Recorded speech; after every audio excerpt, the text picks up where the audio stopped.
All right, let's go to Tanner in Vancouver. What's up, Tanner? How we doing? How are you? I'm great. How about Hello? you? Oh, not too. Sorry, one second. Not too bad. I just I have I guess it's a marriage problem.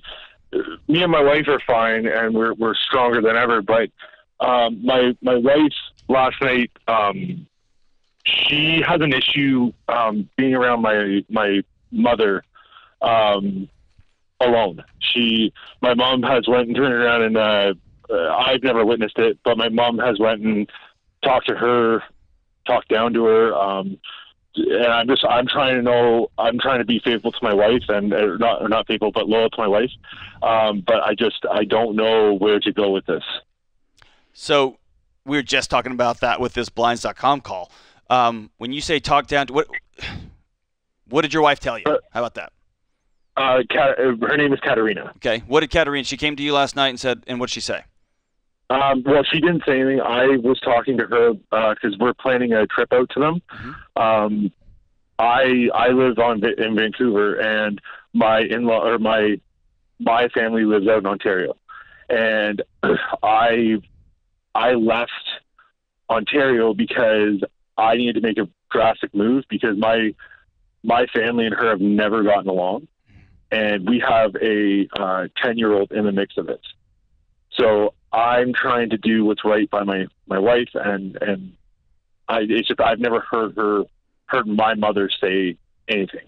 So I don't, and I'm not saying that my wife is overreacting because is your wife doesn't hear this. Tanner, is your wife lying to you?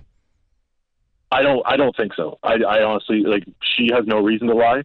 I don't care about any of that stuff. Is your wife lying to you? Okay. No. Okay.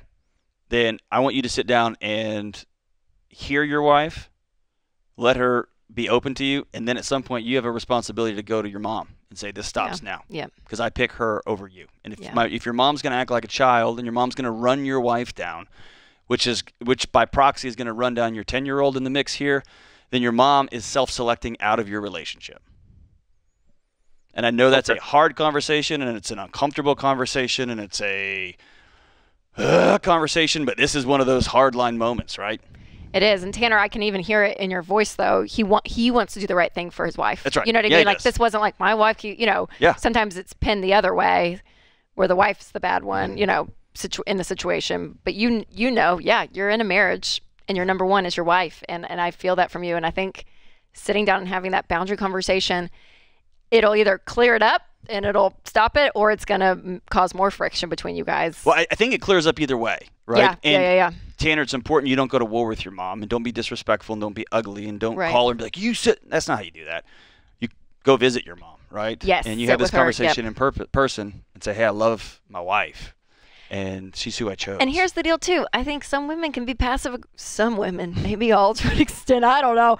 We can be passive-aggressive at times. So your mom, well, she probably knows what she's doing. She may not even know the weight that a flippant comment can make. Right. That was very hurtful. Right. Do you know what I mean? So I don't know, but I know they've had a rocky relationship. You said they've never really liked her, so there's probably going to be a lot of stuff there to unpack. But and this is a conversation that you have respectfully and with dignity. Yeah. But this is a moment when you step up for your family and for your wife and your kid, and you say, "I'll go talk to my mom." Right? That's right.